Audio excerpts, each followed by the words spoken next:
Hello guys, welcome to civil engineer FBH। दोस्तों, आज की वीडियो जो है यहाँ पे मैं कुछ इन्फॉर्मेशन आपको देने वाला हूँ जो कि आपको पता होनी चाहिए जब आप किसी भी साइट पे जाते हैं।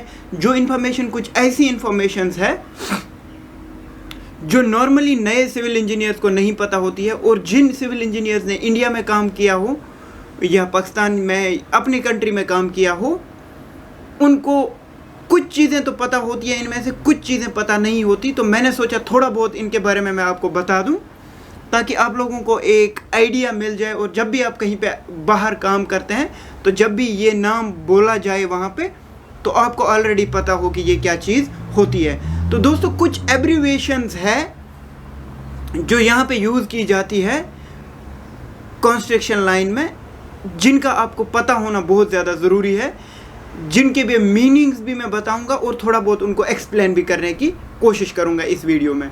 तो पहला जो मैंने लिया हुआ है दोस्तों, RFI। आपने ये, मुझे लगता है कुछ लोगों ने आप में से सुना होगा, ये रिक्वेस्ट फॉर इंफॉर्मेशन ये होता है। RFI क्या होता है दोस्तों? Request for information. तो ये क्या चीज़ होती है? आप दोस्तों, आप एक कंस्ट्रक्शन साइट पे काम कर रहे हो और कोई चीज़ ड्राइंग के थ्रू आपको पता नहीं लग रही है। एग्जाम्पल, आप कहीं पे कुछ काम कर रहे हैं और आपका एक बीम एक स्लैब के साथ टच हो रहा है, जिसकी वजह से उस बीम में क्लियर कवर नहीं मिल पा रहा है क्योंकि वो स्लैब के साथ टच हो रहा है, ग्रेड स्लैब के साथ। तो आपके पास उसके बारे में प्रॉपर इंफॉर्मेशन नहीं है। जो ड्राइंग कह रही है उस हिसाब से वहाँ पे क्लियर कवर का इशू हो जाता है। तो आप क्या करते हैं? आप एक RFI रेज करते हैं। क्या करते हैं? Raise RFI। और वो RFI आप अपने डिज़ाइनर को या आपके मैन कॉन्ट्रैक्टर को देते हैं ताकि वो उस चीज़ के बारे में आपको क्लियर करें, पूरा इन्फॉर्मेशन उस चीज़ के बारे में दे। ये एक सिंपल एग्जांपल था। ऐसी बहुत सारी problems day to day site में आती रहती है। या तो अगर आपको वो अथॉरिटी है कि आप खुद RFI रेज कर सकते हैं तो आप वो RFI रेज करेंगे, या फिर आप उस RFI के लिए क्या करेंगे दोस्तों, आपका जो क्वालिटी डिपार्टमेंट का हेड होगा उनको बताएंगे यहाँ पे ये प्रॉब्लम आ रही है, वो जाके एक क्वालिटी RFI रेज करेंगे। तो RFI आपको समझ आ गया। उसके बाद दोस्तों एक और चीज़ होती है MSRA। तो MSRA क्या होता है? Method statement and risk assessment. अब इसको मैं यहाँ पे आपको एक्सप्लेन करूँगा। Method statement and risk assessment क्या होता है दोस्तों? मेथड स्टेटमेंट रिस्क असेसमेंट एक ऐसी चीज़ है जिसमें पूरा एक कंस्ट्रक्शन प्रोसीजर डिस्क्राइब किया जाता है किसी पर्टिकुलर स्ट्रक्चर का। एग्जांपल, अगर आपकी साइट पे 10-15 डिफरेंट स्ट्रक्चर्स बन रहे हैं, एक फाउंडेशन बन रही है जिसमें एंकर बोल्ट्स और उसके ऊपर एक कोई बहुत बड़ी मैकेनिकल इक्विपमेंट लगने वाली है, तो वो किस हिसाब से बनेगी वो फाउंडेशन, उसमें पहले क्या काम होगा, दूसरा क्या काम होगा, तीसरा क्या काम होगा, उसके बाद फाइनल क्या काम होगा, उसमें रिस्पॉन्सिबिलिटी किसके पास क्या होगी, फोरमैन अगर वहाँ पे है उसके पास क्या रिस्पॉन्सिबिलिटी है, अगर आपका इंजीनियर है उसकी क्या रिस्पॉन्सिबिलिटी है, क्वालिटी कंट्रोल डिपार्टमेंट की क्या रिस्पॉन्सिबिलिटी है, सर्वेयर की क्या रिस्पॉन्सिबिलिटी है, ये सब कुछ आता है मेथड स्टेटमेंट में। उसके बाद रिस्क असेसमेंट उसके साथ जुड़ जाता है। रिस्क असेसमेंट, जो भी प्रोसीजर्स आप यहाँ पे फॉलो कर रहे हैं उस काम को करने के लिए, उनमें क्या क्या रिस्क आ सकते हैं, कौन कौन सा रिस्क हो सकता है। अगर आप एक फाउंडेशन का कंक्रीट कर रहे हैं तो उसमें क्या रिस्क हो सकता है। आपने रिइंफोर्समेंट बांधी है, ट्रिप एंड फॉल हो सकता है। किसी भी आदमी का जब वो उस फाउंडेशन के ऊपर चल रहा है उसका पैर उसके अंदर नीचे गिर सकता है, उसकी वजह से उसको कोई चोट लग सकती है। तो उसको रिस्क को कैसे आप बचाएंगे? आप वहाँ पे जब भी आपका स्टील का वर्क वहाँ पे हो रहा है, कंस्ट्रक्शन कंक्रीट होने वाली है, तो आप वहाँ पे प्लैंक्स, जो वुडन प्लैंक्स हैं, उनका एक रास्ता बनाएंगे कंक्रीट करते टाइम। जो ही आधा आधा हिस्सा कंक्रीट होता जाएगा आप उसको हटाते जाएंगे। इस तरह की चीज़ें उस मेथड स्टेटमेंट रिस्क असेसमेंट में दिखाई जाती है। तो आपको दो चीज़ें अभी तक समझ आ गई। अभी हम तीसरी चीज़ की तरफ जाएंगे जो होती है IR दोस्तों होती है इंस्पेक्शन रिक्वेस्ट। इंस्पेक्शन रिक्वेस्ट क्या होती है? कोई भी एरिया आपने as a site engineer ready किया है, आपको लग रहा है, आप 100% श्योर है कि आपका जो काम है वो परफेक्ट है, उसके बाद आप जाते हैं, आप एक इंस्पेक्शन रिक्वेस्ट डालते हैं, जो क्वालिटी डिपार्टमेंट है आपके हेड कॉन्ट्रैक्टर का, या जो आपका मेन कॉन्ट्रैक्टर है, या जो आपका कंसल्टेंट है, उसको आप वो रिक्वेस्ट डालते हैं कि ये वाला एरिया आज रेडी हो गया है, आप आज या कल आके इसको इंस्पेक्ट कर सकते हैं। जो वो फॉर्म होता है उसको हम कहते हैं इंस्पेक्शन रिक्वेस्ट या IR। उसके बाद दोस्तों एक और चीज़ जो होती है वो होती है MSDS, material safety data sheet, ये इसका फुल फॉर्म है। ये MSDS क्या चीज़ होती है दोस्तों, आपकी कंस्ट्रक्शन साइट पे जितने भी आप मटेरियल्स यूज़ करते हैं उनका आपको मटेरियल सेफ्टी डाटा शीट होना चाहिए, आपको वो सबमिट करना पड़ता है, उसके बाद ही आपको वो मटेरियल यूज़ करने दिया जाता है।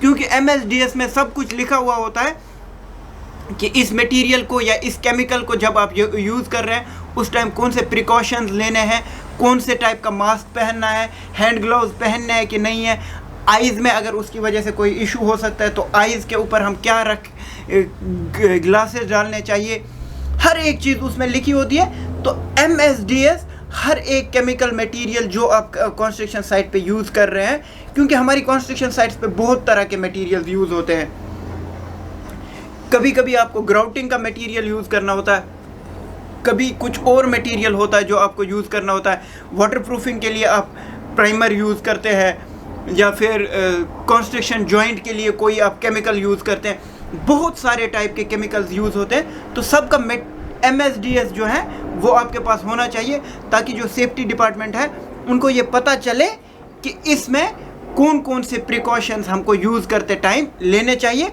और वो लेबर्स को वो प्रिकॉशंस लेने के लिए मजबूर करे, ताकि लेबर्स के साथ कोई भी इशू ना आ सके। ये एक बहुत ही इंपॉर्टेंट चीज़ है। और उसके बाद दोस्तों यहाँ पे एक और चीज़ आती है जो है साइट इंस्ट्रक्शन। साइट इंस्ट्रक्शन दोस्तों एक बहुत ही इंपॉर्टेंट टॉपिक है मेरे हिसाब से, जो ये टॉपिक्स मैं यहाँ पे डिस्कस कर रहा हूँ। साइट इंस्ट्रक्शन क्या होती है दोस्तों, जो आपके कॉन्ट्रैक्ट में चीज़ें हैं उनके अलावा अगर आपको कुछ काम करने को आपका जो कंसल्टेंट है या जो आपका EPC कॉन्ट्रैक्टर है वो बोल रहा है करने को, तो उस टाइम पे आपको उनका वो काम नहीं करना है। आपने उनको क्या कहना पड़ता है कि आप हमें साइट इंस्ट्रक्शन भेजें। साइट इंस्ट्रक्शन क्या होती है, साइट इंस्ट्रक्शन एक रिटन डॉक्यूमेंट होता है जिसमें आपको वो बोलते हैं कि हमको ये वाला काम आपसे करवाना है, ये काम आप करें। अगर आप साइट इंस्ट्रक्शन उनसे नहीं लेंगे तो उस काम के आपको पैसे नहीं मिलने, क्योंकि वो अकॉर्डिंगली आपके कॉन्ट्रैक्ट में तब तक नहीं होता है। इसमें सिर्फ आपको नए काम नहीं दिए जाते हैं, इसमें कोई कोई काम को आपने जो काम किए हैं उनको तोड़ने के लिए भी कहा जा सकता है। वो काम तोड़ो, ये नहीं करना है, कुछ और इसकी जगह करना है, वो भी आ सकता है। उसमें आपको रीडू करने का भी बोला जाएगा, ये काम जो है ये इस तरह से नहीं करना था, आपने तो सही किया है अकॉर्डिंग टू ड्राइंग, पर ये दूसरे हिसाब से करना था, इसको तोड़ेंगे, इस हिसाब से करेंगे। तो हर एक चीज़ के लिए आपके पास एक ऑफिशियल डॉक्यूमेंट जब तक नहीं आया होगा आपके डिपार्टमेंट के पास, तब तक आप वो काम नहीं करेंगे। और उस ऑफिशियल डॉक्यूमेंट को क्या कहते हैं दोस्तों, उसको कहते हैं साइट इंस्ट्रक्शन। ये चीज़ आपको यहाँ पे समझ आ गई। अब उसके बाद एक और चीज़ जो मैं यहाँ पे आपके साथ डिस्कस करने वाला हूँ वो है NCR। NCR आपको मुझे लगता है सबको पता होगा, non conformance report. Non conformance report दोस्तों क्या होती है, जब भी साइट पे आपने कोई काम किया वो सही नहीं हुआ, जिस हिसाब से वो करना चाहिए था, जो उसकी रिक्वायरमेंट थी, आपने वो उस हिसाब से नहीं किया। एग्जाम्पल, आपने कंक्रीट किया, कंक्रीट में हनी कॉम्ब नहीं आना चाहिए था, आपके कंक्रीट में जब शटर खुले तो हनी कॉम्ब आ गया, ये एक गलत काम है आपका। आपने लोड बियरिंग टेस्ट किया किसी एरिया का, पर जो ही आप उसका कंस्ट्रक्शन शुरू कर रहे हैं तो वहाँ पे सेटलमेंट हो रही है, इस पे आपको NCR मिल सकती है। और ये NCR क्या होती है, ये एक बहुत ही बड़ा इशू आ जाता है। क्यों?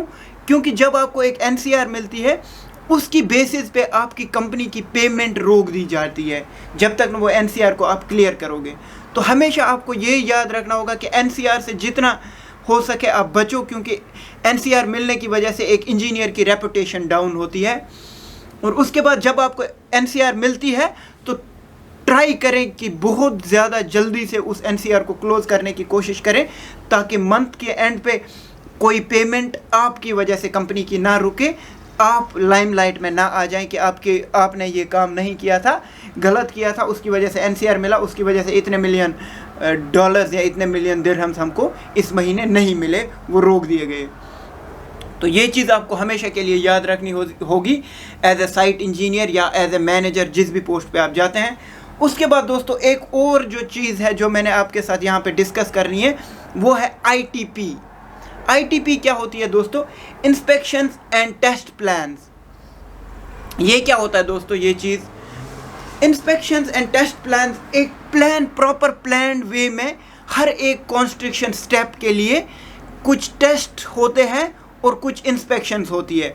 वो एक प्लान बनाया जाता है कि अगर हम फाउंडेशन की कंस्ट्रक्शन कर रहे हैं, उसमें कहाँ कहाँ पे क्या क्या इंस्पेक्शन होनी है और कहाँ कहाँ पे कौन सा टेस्ट होना है। जैसे फॉर एग्जांपल आप एक फाउंडेशन कंस्ट्रक्शन कर रहे हैं, जब आप उसके लिए रोड बेस को कंपैक्ट कर रहे हैं तो वहाँ पे आपका क्या है, इंस्पेक्शन रिक्वेस्ट डालनी है, आपको वहाँ पे FDT करना है, फील्ड ड्राई डेंसिटी टेस्ट वहाँ पे करना है। तो अगर ये उसमें है, ये पहला स्टेप आएगा।